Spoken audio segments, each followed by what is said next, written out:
Thank you, Eben. Now, recent headlines, such as a pastor of the Soshanguve Church has come under fire for allegedly using unconventional methods of having congregation members strip and then stepping on them to preach, as well as other pastors letting them eat grass, snakes and drink petrol. Now, in order to address these issues, the Commission for the Promotion and Protection of the Religious and Linguistic Communities, the CLR, has summoned nearly 40 churches to appear before the committee in Gauteng in November 2015. Now, the summons was triggered by pastors who claimed to heal and cure many illnesses and who also promised riches to people who joined their churches, and a lot more regarding to financial situations. Now, to tell us more about the churches being summoned, we have Thoko Mkhwanazi-Xaluva, the Commission Chairperson of the CLR, or the Commission for the Promotion and Protection of the Religious and Linguistic Communities, in studio. Very good morning to you and welcome. Thanks for having us.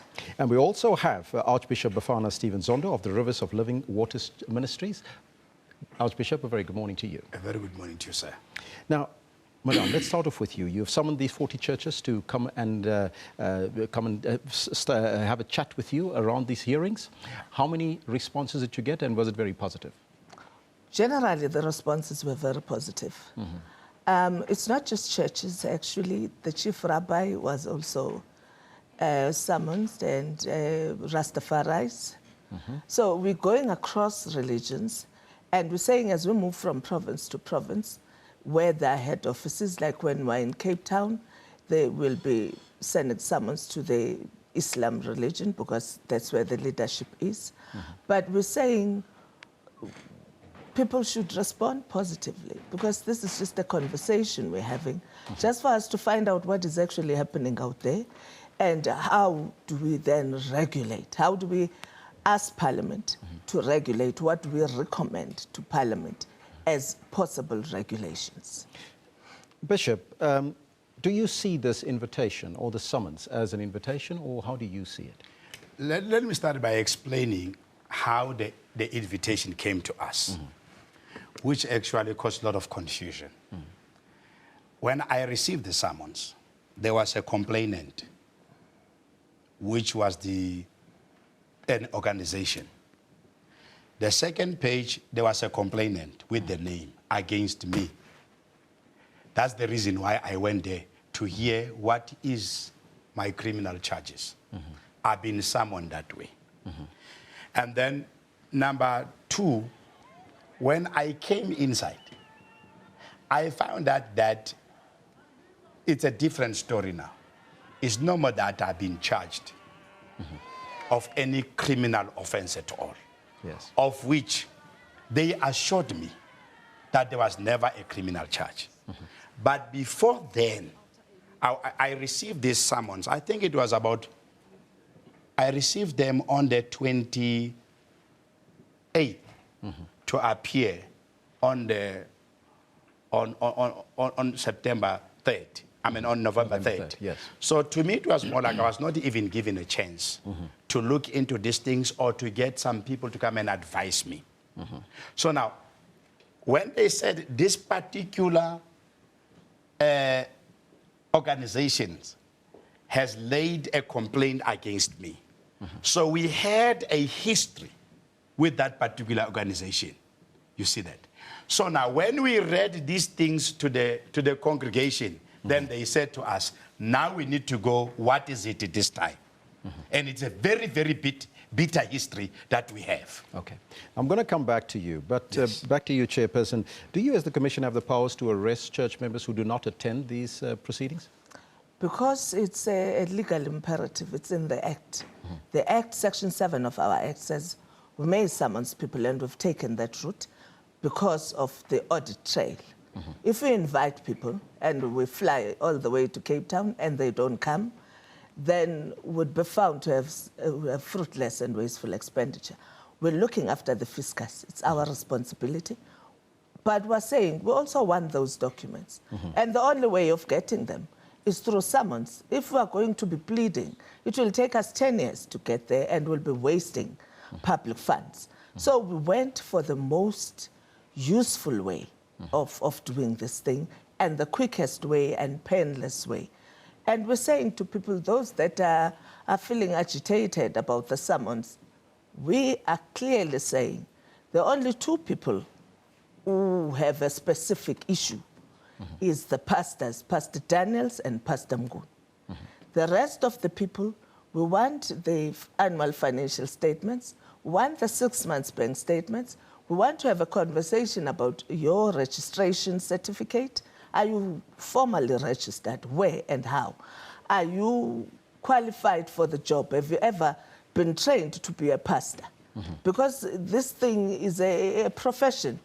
You'll be marrying people, you'll be burying people. You need to know how to do this thing, and you'll be running money. You're receiving people's money. You must know how to do books, basic, basic things of when you go to the bank, how do you do these things. We're not saying you must have a degree in order for you to preach, but we're saying in order for you to be within the law, the South African law, around NPOs, non-profit organizations, you need to understand how these things work. What is governance? What is good governance? How do you hold an election? How do you run an annual general meeting? Those types of things, basic things that as a pastor who heads a particular church or as a bishop, you must know. Bishop, do you think that these are unreasonable requests? Not at all. Why? Because we have been on, we are embarked on that with the African National Congress. I was the member of the Krater. And then in the Krater we said, since we have a traditional house in this country, now we need the body that will regulate the religious sector. It has been what we have been crying for. What she's saying, it's all what we have been crying for. We didn't have a way. We thought that the ANC was going to help us. Unfortunately, they never. So, but this one that I see, whatever she said, this is what we would support and be behind it. But if you're supporting it, you are marching against it. There's some of the pictures that we see in the Yes, sir. Now you need to understand. I said there's a background. Yes. Remember, I was subpoenaed, number one, and I was summoned that somebody has a grievance against me. You understand? And he laid a complaint. We march based on that. Now, after that, then the second part of it was that when I come to these people who laid the complaint against me, I must bring all this document that they want. That's where the problem came in, that now I'm a criminal here. Yes. And now I must bring the documents. Then I said to the church, listen, somebody has laid a complaint against us. Is this SACC and Mr. Mpumlwa? Now they want me to come with your documents. So what must I do? They said, okay, let us all go. Okay. Now, Chairperson, there is the question of some churches operating as businesses and taking money from the congregants and from the poor, and they're operating as businesses, but they're not obliged to pay taxes because they're a church. So these hearings that you're undergoing now, what will happen after them once you have a look at all the financials and, of course, looking at all the what the church is actually doing?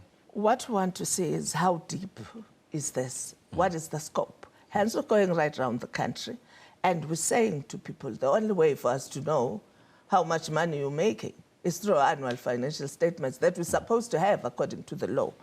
And what we're saying is that at the end, we're going to then recommend to Parliament that there be an act or regulations passed that will then say, this is how the religious sector should run. What we're mainly proposing is that there should be self-regulation, that the religious sector as a whole should regulate itself, not government regulation, should regulate itself so that you are then licensed. If you are a lawyer, someone somewhere says, yes, go and practice. If you are a social worker or a doctor or whatever, irrespective of your qualifications and calling, then that group of people will say, yes, go Pastor Mnguni and operate. And then when you now do unusual things, that particular group of people will then say, no, you can't be one of us now. Once you start doing that, give us our license and go pray about it and think about your sins. Not us, but that particular group of people. Archbishop, is that a step in the right direction? Yes, sir.